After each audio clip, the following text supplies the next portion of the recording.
Grabe guys, ayaw pumayag ni Poco na matapos ang taon na hindi sila nagpapasiklab ng isa pa. So this is the Poco F8 Ultra and it's gonna be out sa November 26. So kung napanood nyo yung live stream natin sa Bali, then one of you probably won one of this. And congratulations in advance na nanalo nitong Poco F8 Ultra dun sa live stream natin. Para sa mga hindi pinalad, meron pa tayong tablet giveaway from Poco as well. So abangan nyo yun. Doon natin ilalagay sa Poco F8 Pro yung mechanics kung paano sumali. But for now, eto muna yung pasabog natin sa presyo nitong Poco F8 Ultra dito.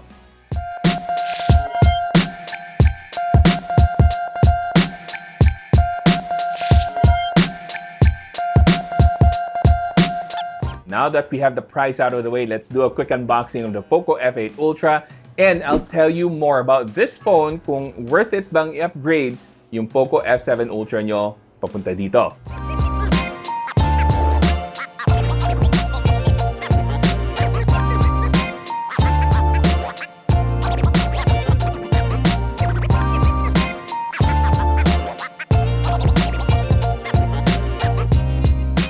Alright, so panigurado, ang pinakauna nyo napansin sa unboxing is that wala tayong charger na kasama sa box.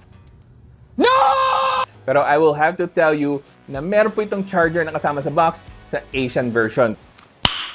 Nice. Kasi kung napansin nyo, meron kasamang sticker na ganito sa unboxing natin. And that means, what I got was the European version. So sa Europe, wala pong kasamang charger. Sa Asia, karamihan ng countries natin, meron. Lalo na sa Philippines, so okay mag-alala doon. With that out of the way, pag-usapan natin agad ang pinakaunang mapapansin natin, at least para dito sa denim version na meron tayo ng Poco F8 Ultra, is the design. So makikita nyo, mukha talaga siyang jeans. Pero huwag kayong mag-alala kasi hindi actual fabric yung ginamit nila dito. This is just faux leather and actually parang rubberized yung texture niya. And ang kagandahan sa variant na to is that you don't really need to use a phone case kasi sakto lang yung grip niya and it's not a smudge magnet and scratch magnet as well. And talaga namang eye-catching yung design na to. Now aside from that, kung maalala nyo from earlier this year, I told you na hindi ako masyadong fan sa Poco F7 Pro and F7 Ultra na camera module. And I know beauty is in the eye of the beholder, pero I think majority of you will agree na this one is a better camera module. Plus, meron pang napakaganda na addition dito sa camera module which is the speaker na merong Bose partnership. And don't worry, bibigyan ko kayo ng speaker test comparison later on in the video. But for now, let's talk about the overall clean design talaga dito. This has a metal body, talagang premium overall yung feels ng device na to. IP68 water and dust resistant na rin siya. So talagang well protected itong phone na to. Anyway, let's move on agad sa visible na advantage ito over the Poco F7 Ultra, which is the Bose partnership para sa speakers. So ang claim nila dito is that this one has a 2.1 setup. So mas malalim and mas buo supposedly yung base ito. Pero legit nga ba? Well, here's a quick test. Pakinggan nyo na lang and you guys can tell me in the comment section kung maririnig nyo ba yung big difference between the two devices.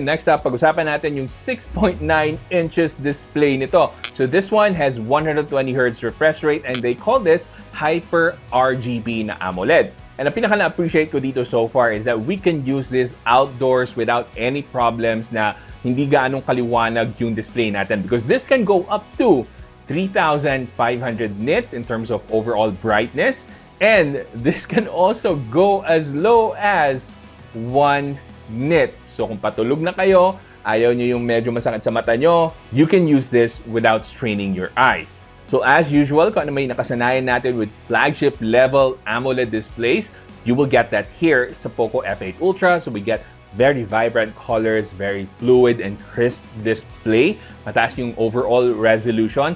And kung manonood kayo ng Netflix, naka-widevine level 1 na, available na rin po yung Dolby Vision, HDR10, all the bells and whistles are complete in this device. And they're claiming as well na yung display nito is about 19% more power efficient than the Poco F7 Ultra. And speaking of being more power efficient, pag-usapan naman natin yung battery nito. So this one has a huge 6,500 mAh battery capacity, naka-silicon carbon na po. and 100 watts of fast charging. In addition, meron pa tayong 50 watts of wireless charging, and overall, very power efficient talaga yung battery nito. It's a perfect combination of a very power efficient chipset, power efficient display, and overall power efficient na HyperOS 3.0. And yes, you heard me right, guys.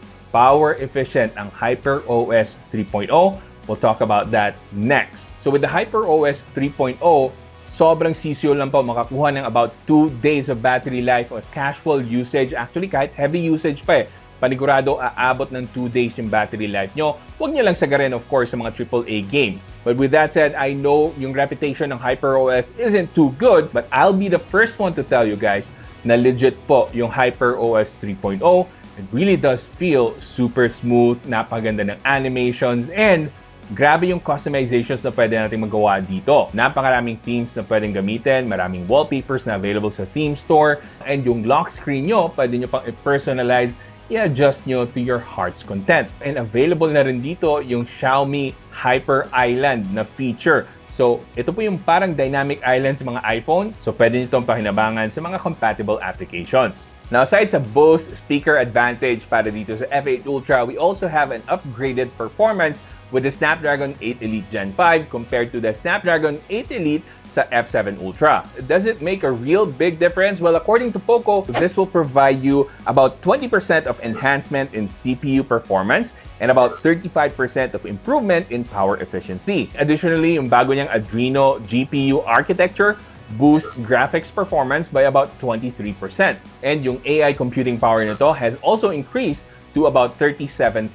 So in terms of benchmark naman sa Antutu version 11, nakakuha tayo ng about 3.5 million points. That is about 500,000 points higher than your Snapdragon 8 Elite. And nandito pa rin yung extra chip na nilagay nila para sa enhanced performance, which is the Vision Boost D8. So what this does is that it provides smart frame rate up to 120 FPS, super resolution up to 1.5K, and game HDR for more realistic motion and richer color depth. So meron tayong 5 popular titles na out of the box, available na agad itong mga visual enhancements na to. And kasama dito yung Call of Duty Mobile and Honkai Star Rail. And sa personal test na ginawa ko for Wuthering Waves and Genshin Impact, kayang-kayang i-push up to 120 FPS pagdating sa Genshin Impact. Sa Wuthering Waves, hindi pa compatible yung 120 FPS for now. And the best part about this is that hindi ganun kainit yung chipset kahit na nakasagad sa 120 FPS. I would even argue na hindi nyo kakailanganin for most games ng phone cooler. Pero syempre, kung gusto natin cool talaga yung thermals, of course, better pa rin na may phone cooler tayo. Pero for the most part talaga, I am not gonna recommend using a phone cooler para dito kasi solid na yung overall thermals. Kahit naka 120 FPS tayo sa mga games na nasubukan ko dito, hindi pumapalo above 45 degrees Celsius. Nasa below 45 degrees Celsius and madalas nasa 40 to 42 degrees Celsius lang talaga. So panalong-panalo yung mga gamers dito. Now before we move on from the gaming performance discussion, I'm sure marami sa inyo nagtatanong, Pinoy Techdad, meron ba tong bypass charging feature? 2025 na, papuntang 2026, meron na ba sa wakas si Poco? Well, unfortunately, yung true bypass charging hindi pa rin talaga available dito. And trust me guys, ako yung isa sa mga pinakamakulit magtanong kay Poco kung available na ba yung bypass charging, and ang sagot nila sa akin is that no, pero meron silang alternative which is the smart charging.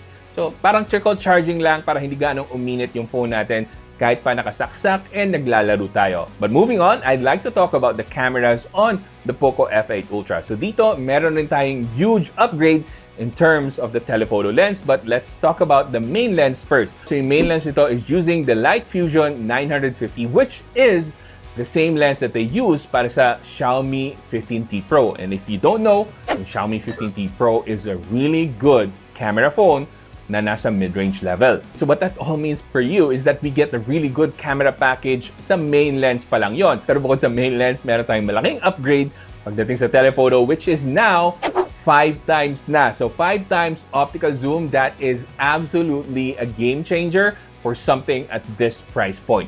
Panalong-panalo po yung zoom range nito, lalo na kung manonood kayo ng mga concerts, this is something that you can definitely make use of. So hindi nyo na kailangan pang bumili ng separate na flagship level na camera phone.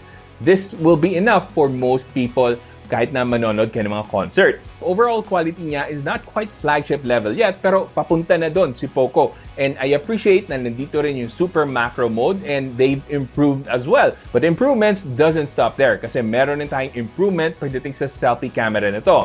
So eto naman yung video sample natin ng 4K 30fps na selfie. What do you guys think? Well, it's not the sharpest. Hindi ito yung pinaka-high quality talaga na makukuha natin. Kita nyo, may lighting pa tayo dito. But I think it's good enough and it's way better than the 1080p offering na meron sa mga previous na Poco phones. But what do you guys think? Let me know in the comment section. Ito rin yung mic test natin para sa phone na to. So aside from the 4K 30fps na selfie, of course, sasahan nyo maganda pa rin yung video recording natin with a 4K 60fps and kaya pang i-push ng 8K 30fps. And para naman sa mga gustong mag-shoot ng cinematic kind of videos, available pa rin dito yung log profile pag-shoot ng videos natin. So pwedeng-pwede nyo pa rin i-color grade yung mga videos nyo. So overall, continuous talaga yung improvements ni Poco pagdating sa cameras nila. So 2 thumbs up tayo dyan para sa Poco F8 Ultra. Now, other things that you might want to know about this phone, this already has USB-C 3.2. So ibig sabihin po nun guys, pwede nyo itong i-connecta sa external na monitor. So ito pinapakita ko sa inyo with the Poco F7 Ultra, hindi po pwede yon. Dito sa Poco F8 Ultra, pwede nyo nang i-connect to sa external monitor para sa mirroring ng display. This is a feature na matagal lang hinahanap-hanap ng ibang mga Xiaomi fans na nakasanayan na meron tayong MHL support. So finally, maraming salamat sa Poco for bringing that feature back dito sa Poco F8 Ultra. Aside from that, we have the latest and greatest and a very fast Wi-Fi 7 chip para dito. And eto pa guys, merong eSIM capability itong Poco F8 Ultra. So kung gusto niyo mag-travel around the world, hindi niyo na kailangan pang bumili ng physical SIM kasi meron ng eSIM support dito. Honestly guys, wala na akong hanapin pa sa phone na to. This is an absolute flagship level device. Yes, I'm telling you guys, flagship level device. Hindi na po ito flagship killer. Legit na flagship. Napakaganda ng tunog ng speakers. This probably has the best speaker so far sa lahat na na-release in 2025. Yung overall design niya is very unique and napaka-premium ng feel niya. The display is really good looking and the HyperOS 3.0 is really quite something else this 2025. So without a doubt, this is something that I can highly recommend. Highly recommend po talaga to. And it's a no-brainer kung ang pinagpipilian nyo are the Poco F7 Ultra or the F8 Ultra, go for the F8 Ultra, lalo na sa early bird rate niya. Lahat po ng links nandyan na sa description box or pwedeng lumitaw dito. Now, if you are a Poco F7 Ultra user, usually, ang sinasabi ko, you don't really need to upgrade. Pero actually, this time around, kahit pa wala pang 1 year yung F7 Ultra, I would say kung gusto nyo yung mga upgrades na meron para sa F8 Ultra, para sa akin lang naman, it's well worth adding the extra money to get all of those upgrades dito sa phone na to. So hopefully nakatulong tong video na to sa pagde-decide nyo on whether to get the Poco F8 Ultra. And I say kung may budget kayo, go get it guys. Anyway, kung gusto nyo pang manood ng mga videos ko, may mga ililink po ako dyan, panigurado magugustuhan nyo mga yan. Hanggang sa susunod, ako nga pala ulit si Janus ng Pinoy Techdad. Kita-kita ulit tayo.